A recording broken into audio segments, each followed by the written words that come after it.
নমস্কার বন্ধুরা, cook and corner cooking চ্যানেলে সবাইকে স্বাগত। আবারও চলে এলাম আরেকটি দুর্দান্ত স্বাদের রেসিপি নিয়ে। আশা করছি তোমাদের ভিডিওটি ভালো লাগবে।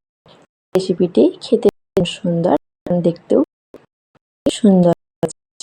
জন্য আমি প্রথমে নিয়ে নিয়েছি একটা বাটিতে কাজু, চালমগজ ও পোস্ত বাটা।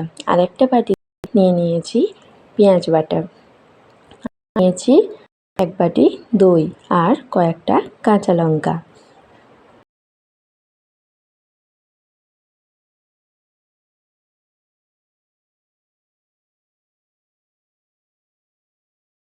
এখানে নিয়ে নিয়েছি কয়েক পিস কাতলা মাছ।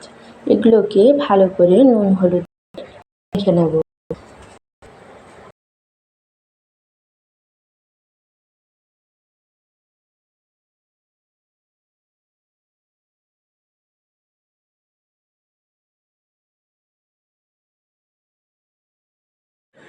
মাছগুলোকে কিছুক্ষণ রেস্টে রেখে হলুদ, লঙ্কা গুঁড়ো, জিরে গুঁড়ো দিয়ে জল দিয়ে পাতলা করে একটা ব্যাটার বানিয়ে নেব।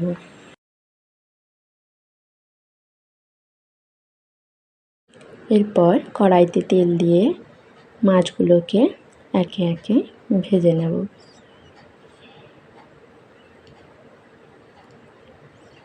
মাছগুলোকে হালকা করে আমি ভেজে নিচ্ছি, বেশি ভাজার কোনো দরকার নেই।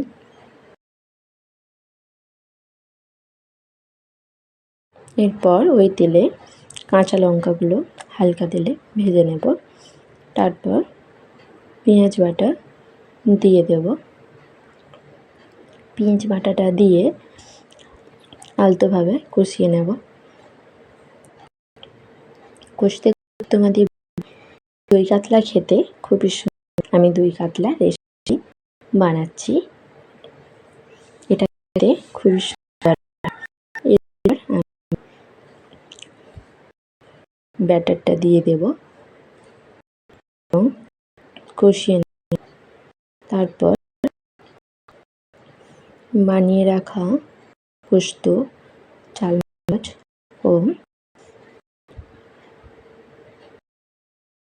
সব উপকরণগুলোকে ভালোভাবে কষিয়ে নিচ্ছি এবং পরিমাণ মতো জল করে দেব। জল দিয়ে আবারও ভালো করে কষিয়ে নেব।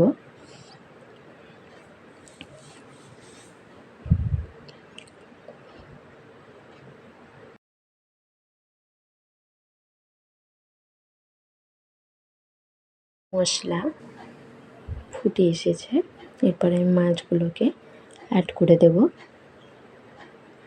মাছগুলো দিয়ে আলতোভাবে নাড়িয়ে নেব।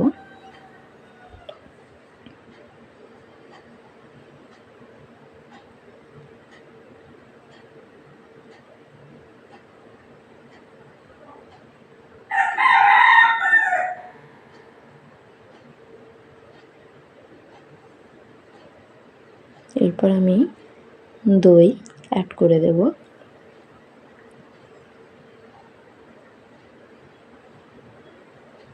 দই দিয়ে ভালোভাবে নাড়াচাড়া করে নেব।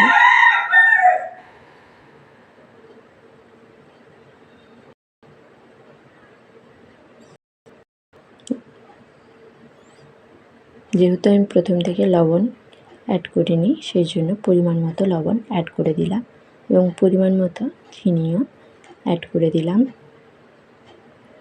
আর উপর থেকে গরম মশলা দিয়ে দিলাম। দই কাতলা রেসিপিটি পরিবেশনের জন্য একদম রেডি।